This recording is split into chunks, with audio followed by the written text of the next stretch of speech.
ले, व्यंजन ध्वनि आ रहा है अर्थात मैंने ए प्रयोग किया। ऑनेस्ट का प्रोनाउंसिएशन ओ अर्थात स्वर ध्वनि आ रहा है, वोवेल साउंड आ रहा है, इसलिए मैंने एन प्रयोग किया। कोई एडजेक्टिव रहे तब आपको उस एडजेक्टिव के ठीक पहले ए या एन प्रयोग करना है, उस एडजेक्टिव के प्रोनाउंसिएशन के विचार। हम लोग कहने से एक से अधिक व्यक्ति का बोध होता है, और यदि कॉम्प्लीमेंट अर्थात वाक्य के पूरक के रूप में यदि कोई काउंटेबल नाउन हो तब आपको उस काउंटेबल नाउन को भी। यदि आप बिल्कुल बेसिक लेवल से ट्रांसलेशन बनाना सीखना चाहते हैं तो यह वीडियो आपके लिए बहुत ही ज़्यादा बेनिफिशियल होने वाला है, क्योंकि इस वीडियो में मैं आपको किसी भी हिंदी सेंटेंस को इंग्लिश में ट्रांसलेट करने के लिए बताऊंगा और बिल्कुल बेसिक लेवल से बताऊंगा। इसलिए पेशेंस के साथ आपको कंप्लीट वीडियो देखना है। और यदि आपको यह वीडियो हेल्पफुल लगता है तो वीडियो को लाइक करें और चैनल को सब्सक्राइब भी करें। तो सबसे पहले आप कुछ बेसिक कंसेप्ट समझ लो। यदि सब्जेक्ट के रूप में मैं, मुझे या फिर मेरे रहे तब आपको आई प्रयोग करना है। यदि सब्जेक्ट के रूप में हम लोग, हम सब, हमें या हमारे रहे तब आपको वी प्रयोग करना है। यदि सब्जेक्ट के रूप में तुम, आप, तुम लोग, आप लोग, तुम्हें, तुम्हारे, आपको, आपके, तुम लोगों, आप लोगों, तुम सब या आप सब रहे तब आपको यू प्रयोग करना है। यदि सब्जेक्ट के रूप में वह, उसे या उसके किसी पुरुष जाति के लिए प्रयोग में रहे तब आपको ही प्रयोग करना है। और यदि सब्जेक्ट के रूप में वह, उसे, उसके किसी स्त्री जाति, किसी लड़की के लिए प्रयोग में रहे तब आपको सी प्रयोग करना है। और यदि सब्जेक्ट के रूप में यह या फिर इसे रहे तब आपको इट प्रयोग करना है। यदि सब्जेक्ट के रूप में वे लोग, वे सब, उन्हें, वे या फिर उन लोगों रहे तब आपको दे प्रयोग करना है। ठीक है। एम का हिंदी मीनिंग होता है हूँ, इज मीन्स है, और आर का प्रयोग आप हैं या फिर हो रहने पर करते हैं। ठीक है। ए या फिर एन का हिंदी मीनिंग एक या फिर कोई एक होता है। ठीक है। ए का प्रयोग आप कॉन्सोनेंट साउंड अर्थात व्यंजन ध्वनि के पहले करेंगे और एन का प्रयोग आप वोवेल साउंड अर्थात स्वर ध्वनि के पहले करेंगे। अब यदि सब्जेक्ट के रूप में आई रहेगा तब आपको हमेशा एम प्रयोग करना है। यदि सब्जेक्ट के रूप में वी रहे तब आपको आर प्रयोग करना है। यदि सब्जेक्ट के रूप में यू रहे तब भी आपको आर प्रयोग करना है। और यदि सब्जेक्ट थर्ड पर्सन का सिंगुलर नंबर हो, it means he, she, it और नेम, नेम बोले तो कोई भी एक नाम अर्थात सिंगुलर नाउन, ऐसी संज्ञा जो कि एक वचन में हो, जो किसी एक व्यक्ति, वस्तु, स्थान या फिर पशु का बोध कराता हो, अर्थात यदि सब्जेक्ट थर्ड पर्सन का सिंगुलर नंबर रहे तब आपको इज प्रयोग करना है। और यदि सब्जेक्ट थर्ड पर्सन का प्लूरल नंबर रहे, इट मीन्स यदि सब्जेक्ट के रूप में दे या फिर प्लूरल नाउन अर्थात ऐसी संज्ञा जो कि बहुवचन में हो, जो एक से अधिक का बोध कराता हो, तब आपको आर प्रयोग करना है। ठीक है। तो ये कुछ बेसिक कंसेप्ट था जो कि आप लोगों ने जान लिया। अब किसी भी हिंदी सेंटेंस को जब आप इंग्लिश में ट्रांसलेट करते हैं तो स्ट्रक्चर क्या होता है, तो किसी भी इंग्लिश सेंटेंस का जो स्ट्रक्चर होता है अर्थात संरचना, सब्जेक्ट प्लस एमिजार प्लस कंप्लीमेंट, या फिर इसे ही आप अदर वर्ड भी बोल सकते हैं। सब्जेक्ट अर्थात कर्ता, ठीक है, एमिजार यहाँ पर क्रिया हो गया, और कंप्लीमेंट मीन्स पूरक हो गया, और अदर वर्ड अर्थात अन्य सब। ठीक है। तो बेसिक कंसेप्ट आप लोगों ने जान लिया। अब मैं आपको किसी भी हिंदी सेंटेंस को इंग्लिश में ट्रांसलेट करने के लिए बताऊंगा। ठीक है। तो पेशेंस के साथ बने रहिए इस वीडियो के एंड तक।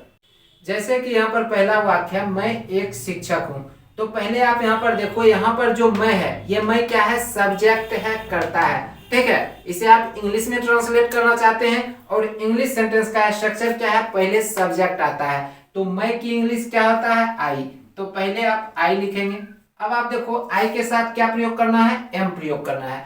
तो सब्जेक्ट के बाद क्या है, एमिजार है, तो एमिजार का प्रयोग आपको सब्जेक्ट के अनुसार करना है, और आपको पता है आई के साथ आपको एम प्रयोग करना है। तो आई के बाद क्या आएगा, एम आएगा। ठीक है। अब क्या है, कंप्लीमेंट अर्थात वाक्य का पूरक, या फिर आप कह सकते हैं अदर वर्ड। अब यहाँ पर आप देखो अदर वर्ड के रूप में क्या है, एक शिक्षक। ठीक है। तो ए टीचर। ठीक है। अब यहाँ पर एक चीज आपको समझना है, मैंने टीचर के पहले ए क्यों लगाया।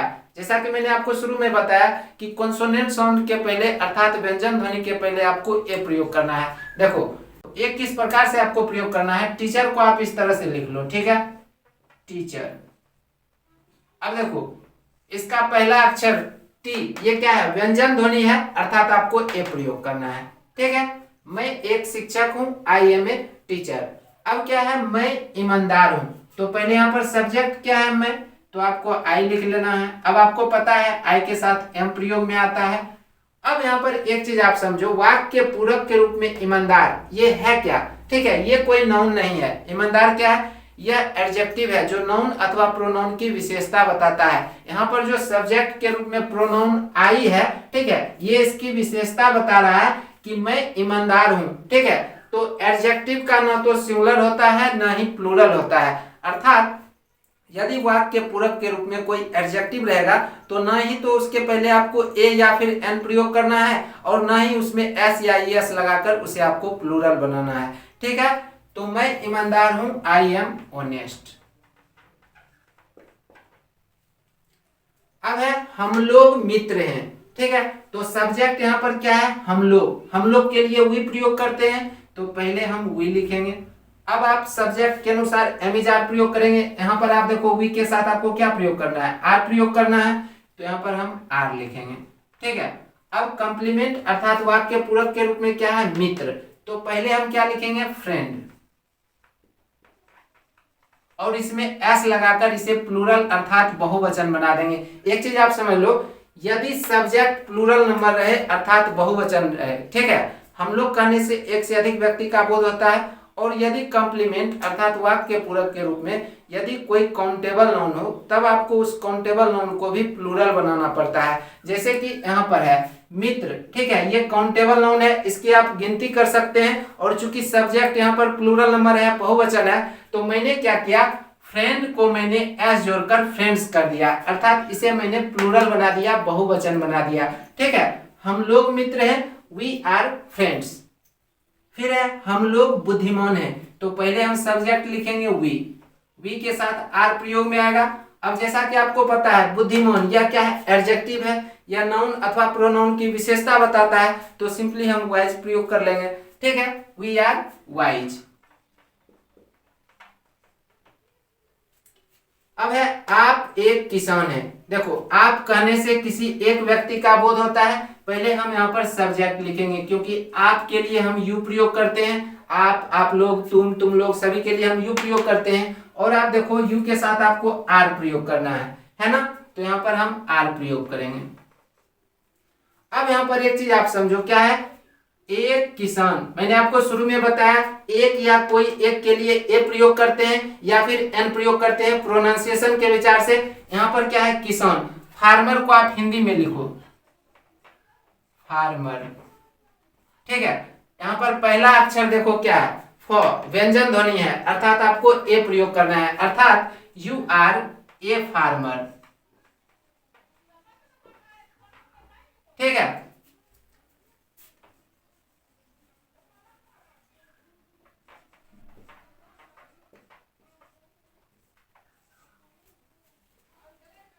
आप लोग किसान हैं, तो पहले हम सब्जेक्ट लिखेंगे यू।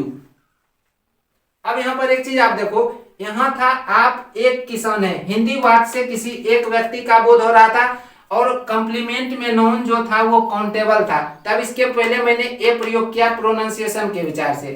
अब यहाँ पर क्या है, आप लोग, सब्जेक्ट बहुवचन है, एक से अधिक व्यक्ति का बोध कराता है हिंदी वाक्य में, ठीक है। इंग्लिश में यू होगा, बात सही है, लेकिन हिंदी में आप लोग कहने से एक से अधिक व्यक्ति का बोध होता है, तो सबसे पहले आप क्या करेंगे, यू के साथ आर प्रयोग में आता है तो आर प्रयोग कर लेंगे। लेकिन जो कंप्लीमेंट अर्थात वाक्य पूरक के रूप में जो नाउन है, इसे आपको प्लूरल बनाना पड़ेगा, ठीक है, अर्थात फार्मर्स हो जाएगा। आप लोग किसान हैं, यू आर फार्मर्स। तुम चालाक हो, तो तुम के लिए आप क्या प्रयोग करते हैं, यू प्रयोग करते हैं, यू के साथ क्या आता है, आर आता है। और चालाक ये क्या है, एडजेक्टिव है, तो क्लीवर सिंपली लिख देंगे। तुम चालाक हो, यू आर क्लीवर। तुम लोग परिश्रमी हो, यू आर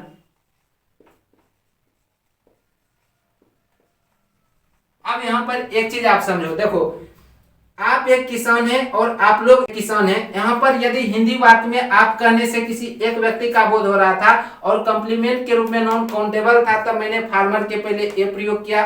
जब हिंदी वाक्य में आप लोग कहने से एक से अधिक व्यक्ति का बोध हो रहा था और कंप्लीमेंट में नाउन चूंकि काउंटेबल था तो इसे मैंने प्लूरल बना दिया। बट यहाँ पर तुम लोग चालाक हो और तुम लोग परिश्रमी हो, तुम कहने से किसी एक व्यक्ति का बोध होता है, फिर भी चालाक चूंकि एडजेक्टिव था तो सिर्फ मैंने क्लीवर प्रयोग किया। फिर तुम लोग कहने से एक से अधिक व्यक्ति का बोध होता है किंतु परिश्रमी क्या है, एडजेक्टिव है, फिर भी मैंने सिंपली लेबोरियस प्रयोग किया। अर्थात किसी भी एडजेक्टिव का ना तो आपको प्लूरल बनाना है और ना ही उसके पहले आपको ए या फिर एन प्रयोग करना है। ठीक है। वह एक कलाकार है, तो वह के लिए आप क्या प्रयोग करते हैं, ही क्या है, थर्ड पर्सन का सिंगुलर नंबर है। देखो ही के साथ या फिर सी के साथ इज प्रयोग करते हैं तो इज प्रयोग कर लेंगे। अब क्या है, कलाकार, एक कलाकार। ठीक है, तो एन आर्टिस्ट। देखो आर्टिस्ट का जो प्रोनाउंसिएशन है, उच्चारण है, ठीक है,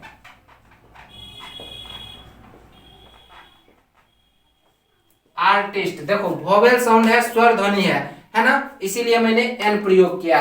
वह एक कलाकार है, ही इज एन आर्टिस्ट। वह तेज है, देखो तेज क्या है, एडजेक्टिव है, ठीक है, तो ही इज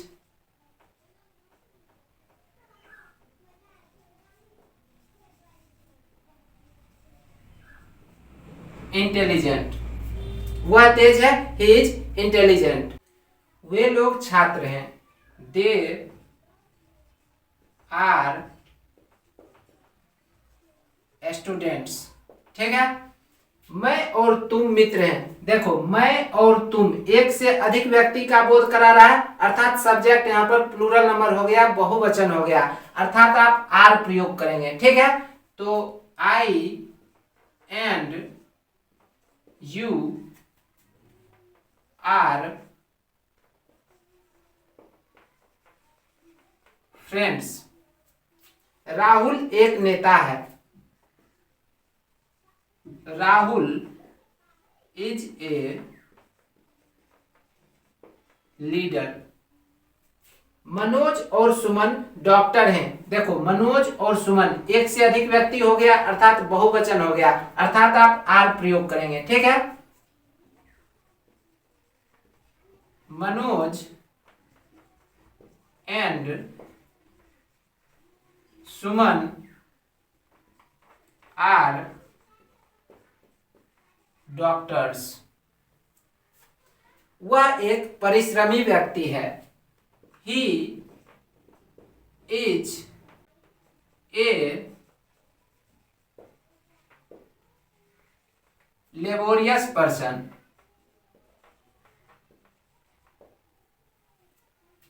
मैं एक ईमानदार शिक्षक हूं, I am an honest teacher.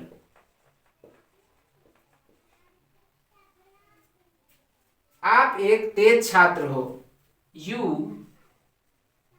Are N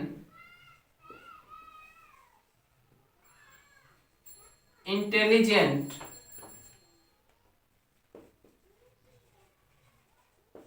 student. मेरा भाई एक अच्छा वक्ता है,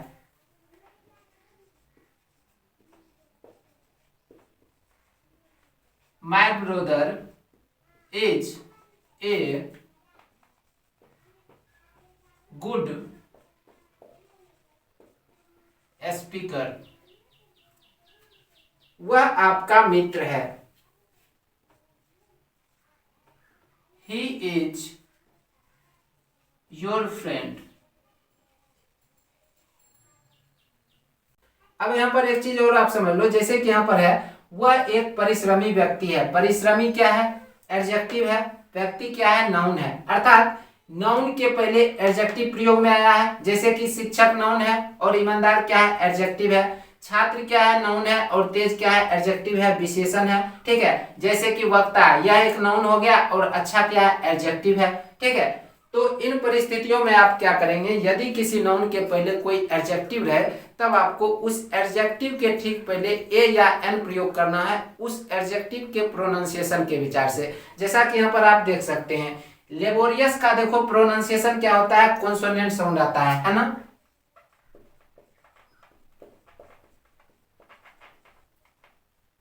देखो ले व्यंजन ध्वनि आ रहा है अर्थात मैंने ए प्रयोग किया, लेकिन ऑनेस्ट देखो